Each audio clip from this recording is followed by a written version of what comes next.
Hello guys, welcome. No, time check, it's 5 a.m. Nagising ako kanina 3:45. Sa mga pakiramdam ko. Kasi grabe yung pagod namin kahapon. Tapos nag-a-adjust pa talaga yung katawan ko sa weather dito. Kaya sinisipon ako. Kaya gusto ko sana i-share sa inyo yung sakripisyo, no? Sa ginagawa namin. Hindi sa dahil nagreklamo ako. Kasi si Charles, dami sinishare sa akin. Sabi, pag may mga ganyang struggles, tapos may na-achieve ka, mas matamis eh. No? Okay, so, doon sa hindi nakakalam, nagpunta kami sa Senate kahapon. Yung palang kahapon. Sige, magkukwento na lang ako walang script. So, nagbaon ako ng long sleeves. Kasi bago ako umuwi din sa Pilipinas, sabi ni Doc Lawrence, sabi ko kasi anong attire pagpunta Senate. Basta daw formal. Or yeah, formal. So, nagbaon lang ako ng long sleeves. Si Charles naman, sabi niya, magpo-full, talaga daw siya. Formal. And then, sabi pa ng Doc Lawrence, business attire. Si Charles, magpo-formal daw talaga. Magko-coat. Sabi ko talaga to si Charles, hindi sinabi maaga. Sana nadala ko yung coat ko. Galing Amerika. Sabi, pero, if you think about it, hindi ko na rin pala madadala kasi punong-puno yung bag ko. May dalang pasalubong eh. Konti lang yung dala kong damit eh. Anyway, so, tapos message ko si Charles, sabi ko, how do you get there? Paano magpunta? Siyempre, para akong probinsyano, hindi ako sanay dito eh. Tagal na ako nawala eh. Paano pumunta doon? Sabi ko, pwede ba akong maisabay sa'yo? Hindi nag-reply si Charles. Hindi niya pala nabasa. Nasa trabaho kasi siya eh. So, ang usapan is 1 p.m. May appointment kami talaga. Yun nakakatawa. May appointment kami kila Senator Subiri tsaka kay Senator Bato. Meaning, hindi ka basta pupunta ka lang ng Senado. Manunod ka doon. Ito talaga may appointment eh. Kaya nakakatawa. So, nung nag-book ako ng so, yun pala yung Grab dito, no? Nag-iiba-iba yung presyo. Depende sa oras. Kasi tinry ko, kasi wala akong mapagtanungan eh. Hindi sumasagot si Charles. So, tinry ko paano mag-book nung madaling araw. Parang 200 lang, papuntang Senate. Galing dito sa Mandaluyong. Sa labas ng Mandaluyong, ha? Tapos nung aalis na ako, nung alas 2, 11:30, 340 na. Okay. Okay, sige, wala ka ng choice eh. 340. Pero maliban sa 340, ang reklamo, ang tagal nung Grab, 30 minutes. 30 minutes, nakalis ako dito, habang nakalis ako, 12:10. Tapos, habang nakaabang ako dyan, naka-necktie, pawis na ako. Sabi sa inyo, nag-acclimatize pa ako eh. Nag-a-adjust siguro, kaya ako nagkasakit. So, ayun no. Nakasakay na ako. Tapos pagsakay ko pa, nagulat ako. Sabi ko, bakit ang adventure? Grab ba? Okay, sige. Okay lang na adventure. Parang malaki siya para sa akin.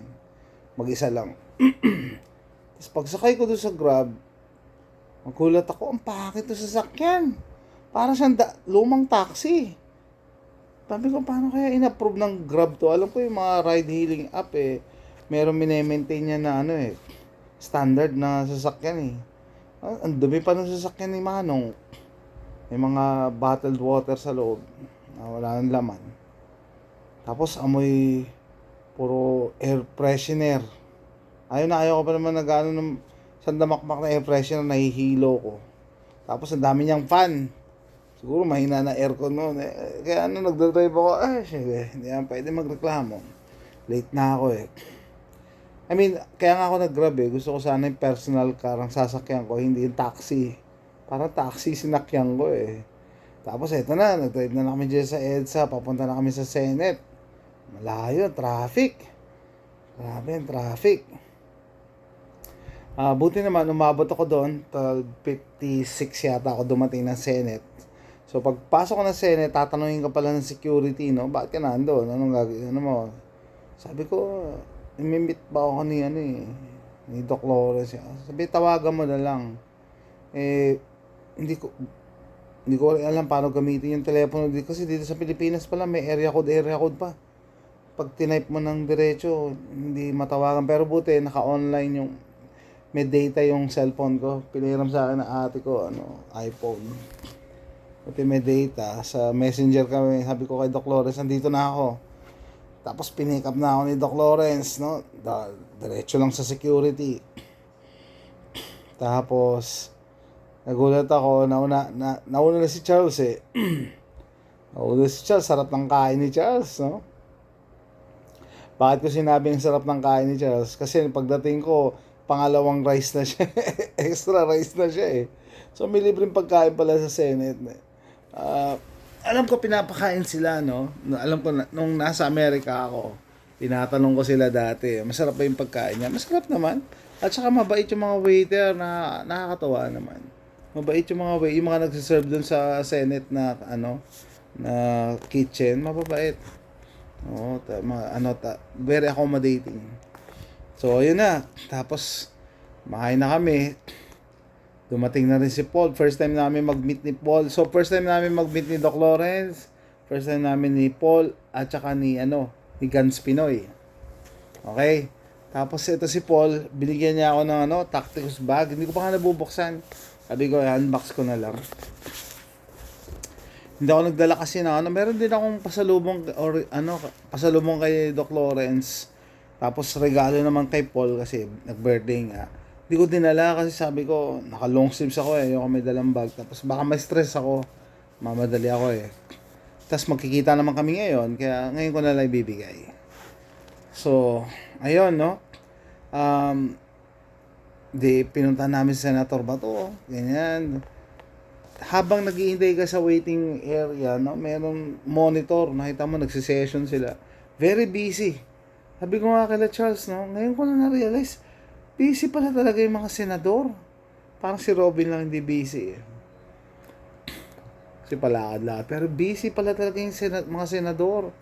Kasi yesterday, nag-aano sila ng confirmation, mga bagong generals, mga bagong captains, mga bagong majors, promotions eh. Sabi ko, grabe. Maliban sa mga batas na pinupush nila, tapos minsan nga daw nag-all-nighter. Tama. Busy naman talaga. Mahirap din pala maging senador. Akala ko dati pag nanalo ka sa Senate or Congress or what, uutos-utos ka na lang sa staff mo. Hindi, andun pa rin. Nagdidebate nga si Senator Cayetano tsaka si Angara yata eh. No? So, ayun na. Nung nagkaroon kami ng opportunity kay Senator Bato, nagulat siya. Ito pala, mag-i-input ako sa inyo. No? Nagulat siya nang nalaman niya taga-Texas ako. Tuwa naman siya na, sumusuporta daw ako. Ang realization ko noon, alam niyo guys, nung nakaraang mga buwan, may mga bashers tayo dyan. No? Wala silang mahanap na pang-bash sa akin. Bumagsak sila sa nationality ko. Kung Pilipino daw ako. Imagine niyo, kapwa mo Pilipino, nire-racist ako. Talaga, tatanungin mo kung Pilipino ako. Ito yung kulay ko, ito yung salita ko. Baka gusto mong kantahin ko yung national anthem natin at saka Panatang Makabayan. Anyway, yun nga, yung mga senador nga natutuwa na galing akong Texas. To the point na si Senator Subiri, ang dami namin na pagkwentuhan. Yan, yun pa pala, nakakatawa si Senator Subiri, very accommodating pala siya. Nakakaya naman kasi alam ko busy sila eh.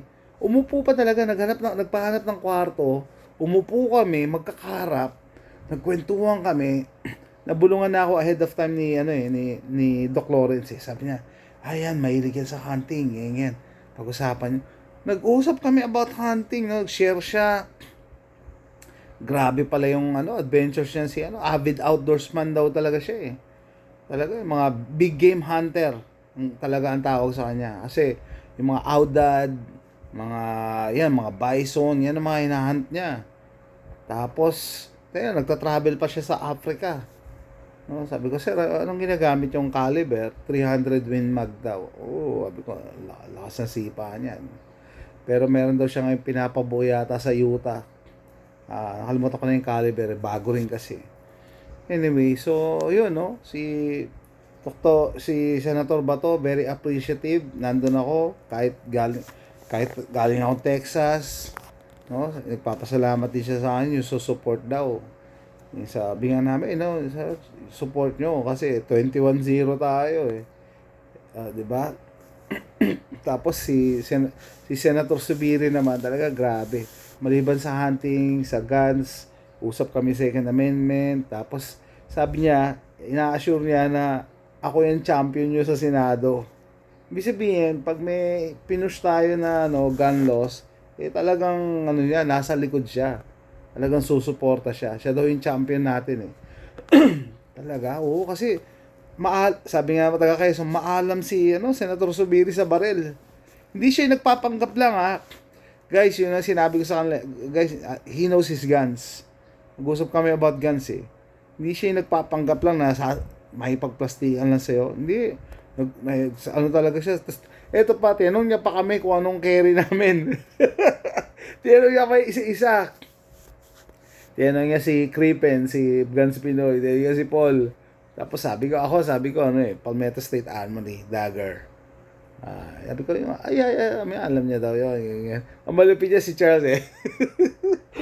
Si Charles, ang galing, Taurus Swede.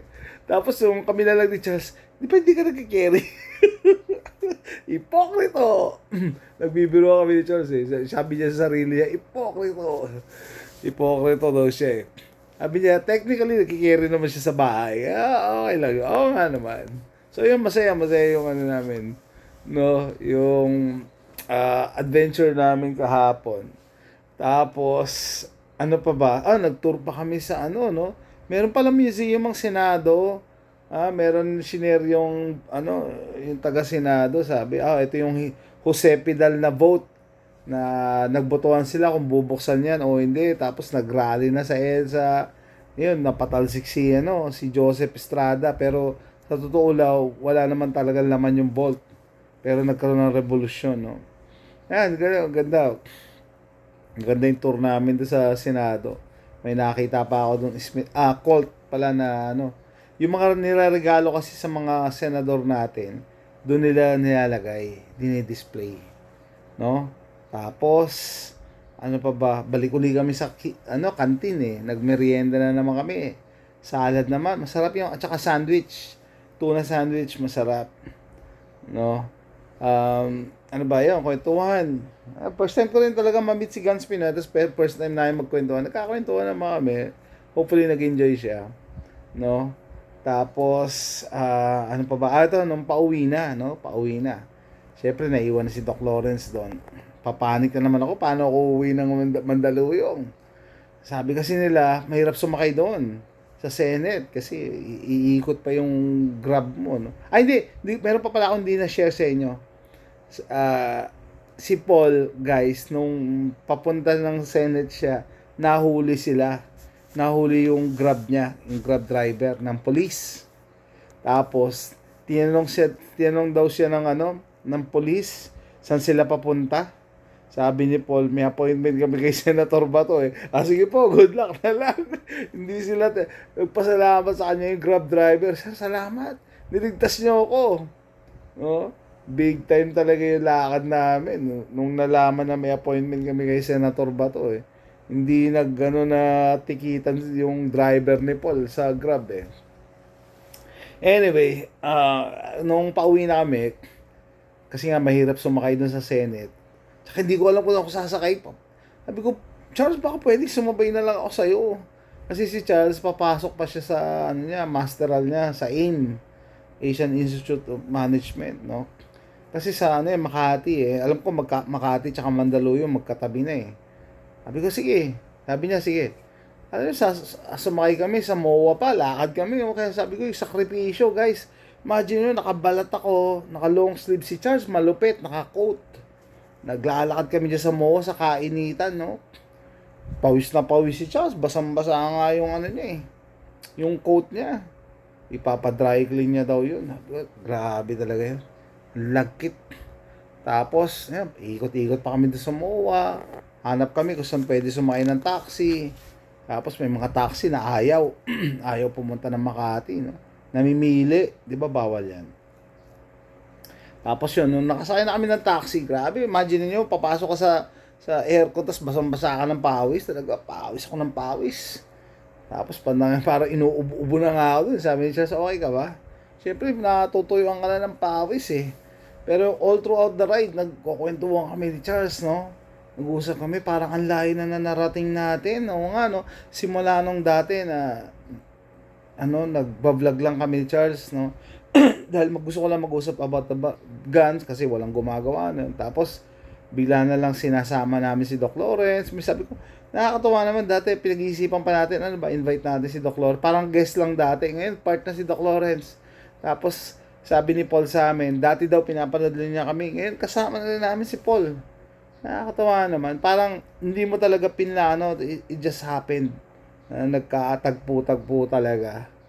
Kaya, ang nito, final icing on the cake dito, pag naipasa yung amendment natin sa RA 10591. Ang daming hindi nakaka-realize kung ano magiging epekto nito, lalong-lalo na sa next generation, yung mga anak nyo, pag nandito kayo sa Pilipinas. Bakit?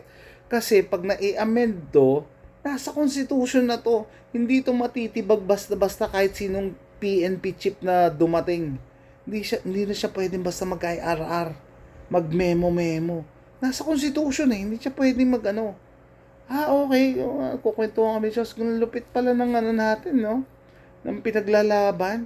Tapos, ang dami makakatipid dito, guys. Imagine nyo yung PTC, isa na lang. Kung nagpi-PTC ka ng 2, 3, yan, separate na bayad yan. Separate na paperwork yan. Marami tayo pwedeng pag-usapan dito, guys, pag naipasa na, no? Sabi nga rin ni Senator Zubiri, pray natin, lumusot. Tinatanong niya asan na yan? Wala na daw sa kanila nasa lower house na Yan. Pero, tas meron tayong info dyan, insider info, pero hindi pa natin pwede syempre i-share. Kailangan, finalize na, baka masilat pa Baka mamaya masunog tayo pag nag-announce tayo, tas hindi naman pala matuloy, no? Pero laking pasalamat ko din kay Doc Lawrence, everybody, lahat naman talaga ako, wag niyo na ibigay yung credit sabi ko sa inyo na lang kasi kayo talaga yung frontliner no? Si Paul na laki na rin ang in-improve in terms of public speaking. Imagine mo, gigisahin ka sa Kongreso at Senado. 'Di ba? I mean, kaya niya talagang i-articulate. And isa pa pala sa i-share ko, no? Na kanina ko lang tinanong yung religion nila na kahit magkakaiba kami ng religion, magkakaibigan kami, no? Hindi naging issue yon. Tama yon, yun pala. Hindi naging issue. So, iba pala religion ni Doc Lawrence. Kala ko parehas sila ni Paul iba si Paul. Si Charles parehas kami, pero ganun nga, no? Tapos, may mga ideas din na magkakahiwalay kami. Meron kami hindi nag-agree ni Doc Lawrence. Si Paul naman dati, nag-propose siya na isama yung allied lang sa exemption ng threat assessment. Ako naman, ang point of view ko yan, dapat i-abolish yan, wala nang threat assessment kung hindi mo kayang i-implement para sa lahat. So, yung mga ganong example na kahit magkakaiba kami ng pananaw, meron kaming common goal. Tsaka hindi kami nag-aaway, hindi kami nagbabangayan. Magkakaibigan pa rin kami. Doon ako natutuwa. Yun talaga yung true friendship no? Kahit magkakaiba kayo na Kaya sabi ni Charles, yan talaga ang tunay na diversity. Yan ang diversity, guys. Magkakaiba kayong pananaw, magkakaiba kayong background, magkaiba tayo ng continent. Nasa kabilang continent ako no? Pero common goal talaga, united. Sabi ko, yun nga, kaya pala siguro nagtatagal tayo. Na imbis na magiwaiwalay, parang tumitibay lalo yung samahan namin. Dumadami kami. Yan, nakakatuwa. Ang dami na pinag-usapan ni Charles habang traffic dyan sa sa Ayala. Ayala, Makati area. Dami na pinag-usapan. Tapos, sabi ni Charles, yayain sana ito dyan, magtubats na meron daw sila dyan iniinom naman malapit lang doon sa Asian Institute Kaso sabi ko, may lakad pa tayo bukas, which is ngayon. Yung maaga, kailangan pupunta kami sa sa Metro Arms. Tapos sa hapon UDMC, kaya gabi, guys. Masama pa iramdam kanina, nagising ako alas 3:45. Pawis na pawis yung leg ko. Pawis na pawis yung leg ko. Tapos sinisipon ako ng malupit. Malapot. No? Kaya sabi ko, ay, bakit naman kasi nila pinag-schedule na magkakasunod to? Mabubugbog katawan natin. Natuwa nga ako si Paul naka-upload agad ang video. Anyway, talagang grabe, no? Pero sabi ko, hindi ako nagrereklamo, inuulitin ko. Looking back lang, no? Sabi nga ni Charles talaga, mas maganda na may pinagdadaan ng struggles para talaga pag may na-achieve ka, talagang masaya ka. Nakakatawa. So, yun guys, tapusin ko na to. Magbibihis na ako, 5:40 na eh. Kailangan ko umalis dito before 6:30. Makikipagkita kami kila Doc Lawrence. Sasabay ako kay Doc Lawrence saka kay Paul para hindi na ako maligaw. Kasi na-realize ko kahit Grab ka pala, ito pa pala i-share ko. Kasi sumabay ako kay Charles kagabi, pero sabi ko bababa ako sa kabumaba. No, pagdating doon, hindi ako nag-book ng Grab. Bakit? Kasi sobrang traffic. Sabi ko, kahit mag-book ako dito, uupo lang ako sa kotse niyan sa parang parking lot. So ginawa ko, naglakad ako. Tinignan ko sa direction kung saan hindi na pula, doon ako sasakay. Ganun nga ginawa ko hanggang nakarating ako sa Glorieta. Pagdating naman sa Glorieta, sabi ko, ito hindi pwede na ako sumakay dito. Kasi sa Ayala, hindi pwede ka magsakay doon eh. 'Di ba? May mga pulis pa nga kahit gabi. So pagdating ko Glorieta, nahirapan naman akong basahin. Sabi, hindi ko alam kung nasaan ako. Kaya sabi, yung pick up point, doon ako na-stress. Saan ako pick upin? Hindi ko mabasa yung street, hindi ko mabasa yung details. Hindi ko dala yung salamin ko. Ang liliit. Ginawa yun, nag-excuse pa ako. May babae na nag-iintay ng Grab niya. Sabi ko, excuse me, pwede magpatulong. Sabi ko, tama ba kung nasaan ako yung pick up ko? Oy, dito na, ganyan. Sabihan mo yung driver na wag nang umikot dito na.